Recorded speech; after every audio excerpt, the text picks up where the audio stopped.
SCP-3008. A perfectly normal, regular old IKEA. There are things that are horrific because they are inexplicably alien to us, such as eldritch creatures from other planets or dimensions. And then there are things that are horrific because they take something familiar or ordinary and distort it into something nightmarish, such as being murdered in a park. The SCP universe, of course, contains both of these concepts, both the alien and the familiar, but there are also plenty of things that blur that line, such as SCP-3008, an infinite IKEA store. For those that have been inside one of these large, twisting buildings, the idea of being lost in one is something that isn't that far-fetched, but making the space infinitely large puts this concept on another level. There are, of course, other anomalous things at work in SCP-3008, but let's go through this report one step at a time. SCP-3008 is an IKEA-branded building, currently owned by the Foundation, and all roads leading to or passing by the location have been redirected. No one is allowed to enter the building without permission by the senior researcher. Any humans seen leaving the building are to be detained and debriefed, and any other entities leaving the building are to be immediately terminated. The first anomalous effect occurs when someone enters SCP-3008 and moves out of sight of the entrance doors. The subject will find themselves seamlessly moved to an alternate dimension, often without them realizing.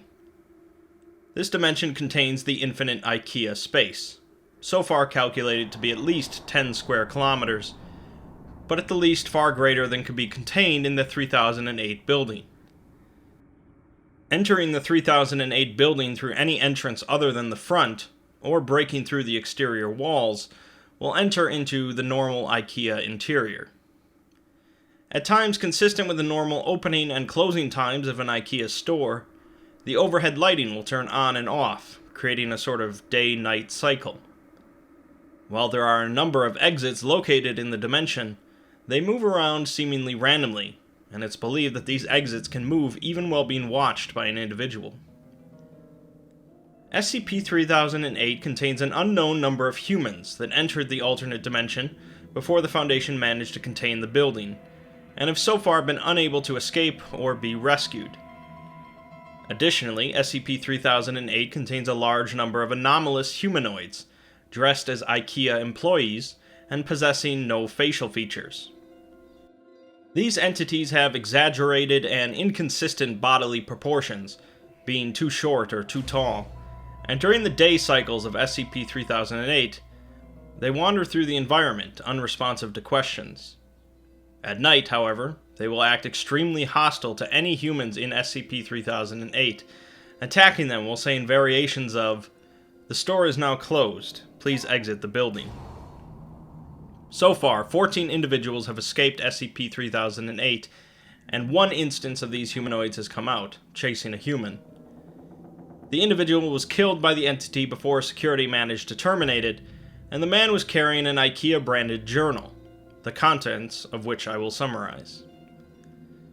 This individual, whom I'll refer to as Subject, spent over 6 months inside of SCP-3008 before finally dying outside of the structure. Subject began writing in the journal 2 days after entering the alternate dimension alone, and spent the first couple days searching the area around where he entered in hopes of finding the exit. Although he did not succeed in finding an exit, he did find a cafeteria where he ate some fresh and warm meatballs, despite there being no one in sight who could have cooked them. Subject slept on a bed both nights, and managed to not encounter any of the humanoid entities during his first 2 days. After waking up on his 3rd day, he began walking in as straight a direction as possible for 3 hours, before climbing a ladder and discovering the space is seemingly infinite. Additionally, Subject noticed a person in the distance and walked to them, only to discover that it was one of the humanoid entities, standing 7 feet tall, with long arms, short legs, and no facial features. The entity ignored the subject, and so he moved on, spending the night on a pile of bunched-up tablecloths. Subject continued walking through the store for another few days, passing by countless copies of identical bookshelves, but on his 6th night, he was attacked by 2 of the humanoids. He fled in a sprint away from them and found a makeshift city, lit up with floodlights and surrounded by walls made from shelving and beds. The human occupants of the city opened the walls to let the subject in, and the humanoids eventually lost interest and wandered off. This town contained over 50 people and was called Exchange, due to the exchange and return sign hanging above it. During the day cycle, people go out to search the store for food, water, and other necessities, and at night everyone stays in the city to avoid the humanoids. Apparently, at certain times, the shelves and cafeterias restock in some way, but food and water still have to be rationed. The subject learns that there are an unknown number of other cities in the store, some with more people and some with less, and some people have been stuck in the store for years. The concept of finding an exit and leaving is merely a rumor to most trapped inside, and plenty of them have given up trying entirely. Subject spends a large remainder of his time in SCP-3008 at Exchange, building a rapport with the other inhabitants and going on daily foraging trips with them. He finds a wooden tower miles away that reaches the ceiling, and also finds a telephone, but a voice on the other end merely spoke random words continually. At some point, Exchange was attacked by a group of 20 or 30 humanoids, who attempted to tear down the makeshift walls with their hands. Subject learns that this happens regularly, and they have crafted what weapons they can to fend off the humanoids.